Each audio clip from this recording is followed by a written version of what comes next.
Calvin, a study of character. As I look back upon it, Calvin's life seems to me a fortunate one, for it was natural and unforced.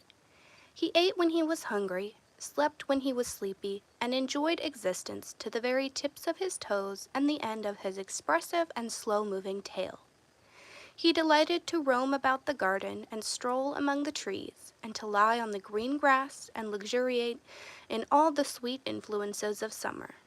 You could never accuse him of idleness, and yet he knew the secret of repose. The poet who wrote so prettily of him that his little life was rounded with a sleep understated his felicity.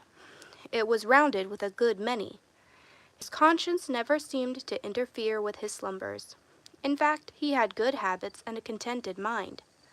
I can see him now walk in at the sturdy door, sit down by my chair, bring his tail artistically about his feet, and look up at me with unspeakable happiness in his handsome face.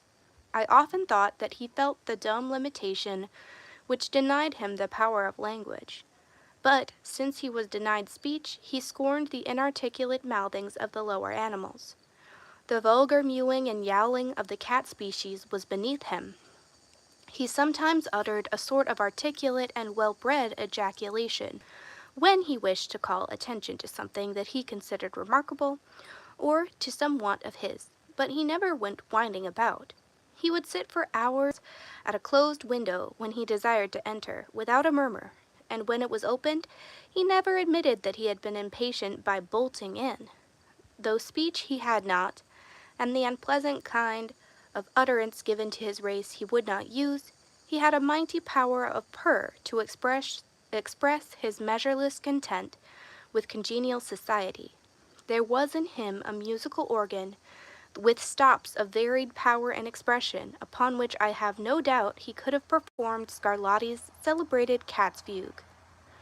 Charles Dudley Warner, My Summer in a Garden.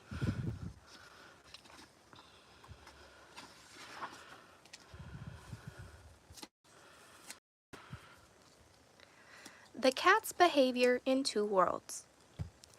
As he moves between the two worlds, the cat speaks languages suitable to the comprehension of the other denizens, speaks in one fashion to men and women, and in quite another to his fellow cats, and to the mice and birds, and lamentably, dogs who share or intrude upon the feline world. To show affection for another cat, a cat licks it, and the greatest affection is shown by licking the cat's face. When a cat wishes to join another or several others in a preempted place, a box, a warm ledge, a cushion, the newcomer must first lick, if only in token, the cat or cats who got there first. Failure to do this is bad manners, and may lead to ejection by the resident. Now and then, the cat who has been moved in on may comment audibly, giving permission or expressing disapproval, but this is unusual, even among quite talkative cats. Except in anger or other passion, and as between mother cats and kittens, audible conversation is the exception between cat and cat. Beyond hissing, which is done by curling the top up at the sides, making it into a kind of trough, cats have little to say to dogs, and a minor growl will do for a rat or mouse. But with humans who, as the cat has noticed, communicate with one another by making sounds, almost all cats talk audibly, and some talk a good deal. Siamese are traditionally and in our experience actually the most frequent talkers. They speak abruptly when they want out or want dinner. Some of them talk uninterrupted while their meals are being prepared. They purr when stroked, as although more rarely they purr when licked by one another. Many of them respond usually in a monosyllable or two when spoken to in greeting. Martini has a special quick ejaculation used only when she wishes to jump to human shoulders. It is at once request and warning, although more the latter than the former. If offended by a human, a cat will growl briefly in admonition, as it will with another cat. If sufficiently alarmed by human, as by dog or other cat, a cat will hiss. Francis and Richard Lockridge, Cats and People.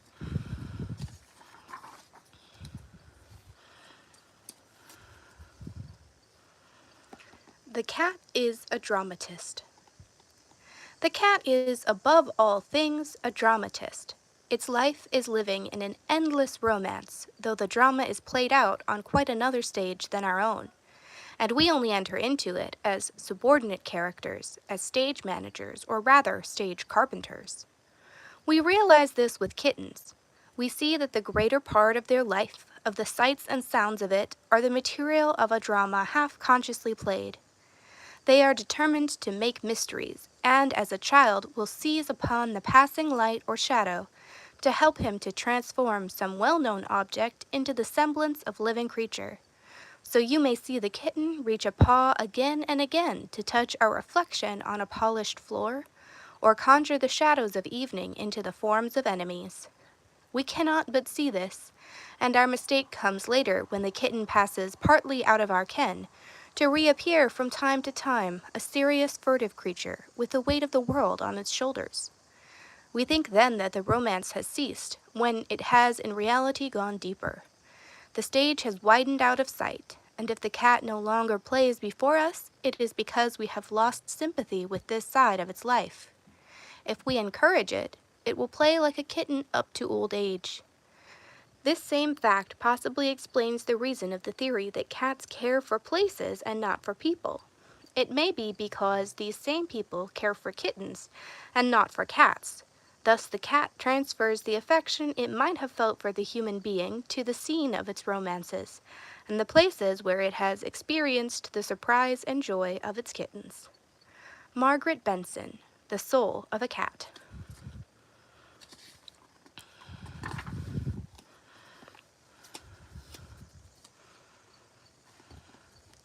Cats and man hunt for sport. Many persons are surprised also to learn that well-fed cats are the best mousers. Doubtless there was a time when the ancestors of the present domesticated cats hunted in order to obtain enough food to keep alive. Certainly this is true of the leopard, the tiger, the panther, and other wild members of the feline family, although it is noticeable that even these get tremendous pleasure through playing with the game that they catch. The domestic cat, long-haired or short-haired, has been domesticated for so many centuries, longer presumably than any other animal, and has received so much attention from cat lovers that the sporting instinct rather than hunger causes it to catch mice, rats, and other small animals. Innumerable cats do not even deign to eat their game. In the process of social evolution, they have undergone a change comparable to that of civilized man, who hunts for pleasure rather than a livelihood. Nelson Antrim Crawford, Cats in Prose and Verse.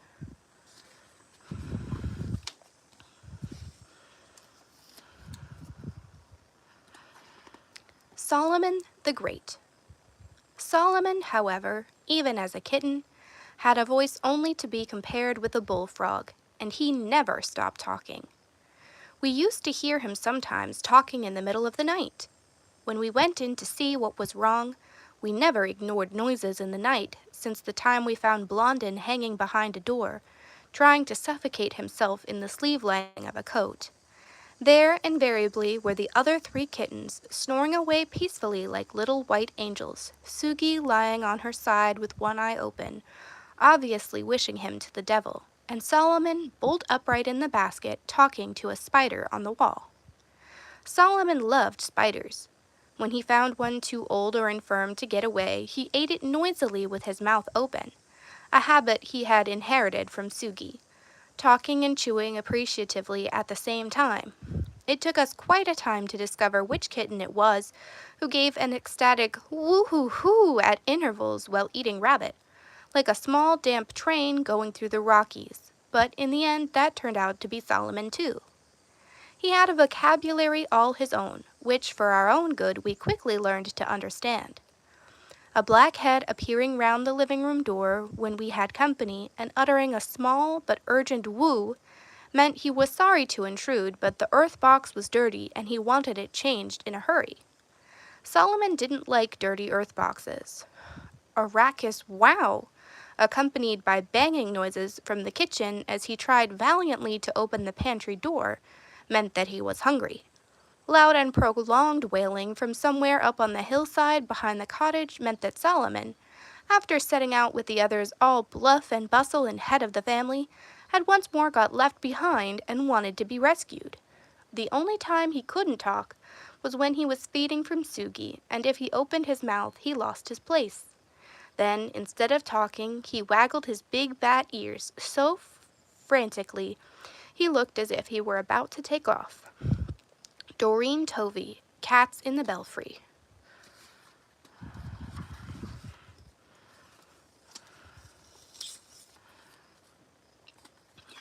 Strays. Is there a more pitiable creature in the realm of four-footed animals than the stray cat? Foodless, shelterless, harried through the back alleys and slums of the cities of the world. The lost or abandoned dog of the streets, searching with haunted eyes into human faces for someone who will be friend and master again, wrings the heart too.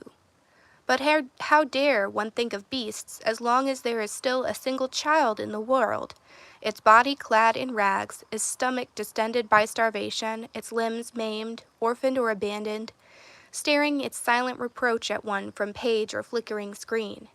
And yet somehow it is the homeless cat that has become the byword for misery and wretchedness, and which daily holds up the mirror to human conscienceless neglect of all that suffer.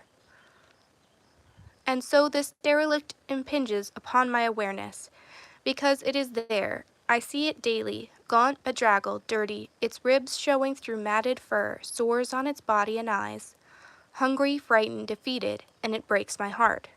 It is cold when I am warm, starving when I am sated, wet and shivering in the rain and hail when I am dry and safe, abandoned when I am afforded love and companionship. Nothing softens or ameliorates its life of hardship and squalor, its birthplace and burial ground a refuse heap. It is, I think, the fall from high estate that makes its plight so vivid and painful. For by nature it is fastidious, gregarious, clean, neat, dignified, and proud.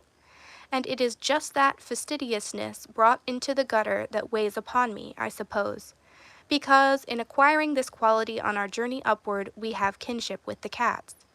They are unhappy in the presence of dirt, bad smells, and corruption. Is it perhaps that we can see ourselves, condemned by misfortune to such a life where for sustenance we might have to nose through garbage pails and awful disposal?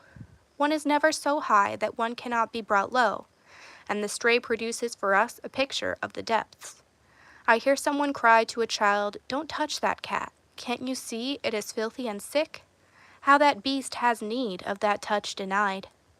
And what is it that has separated the shivering bundle of misery huddled beneath a car or fleeing pell-mell over some backyard fence from the sleek and contented beast warming itself at my fireside, clean, fat, sweet-smelling, and tidy, its 4 feet neatly tucked beneath its shining body?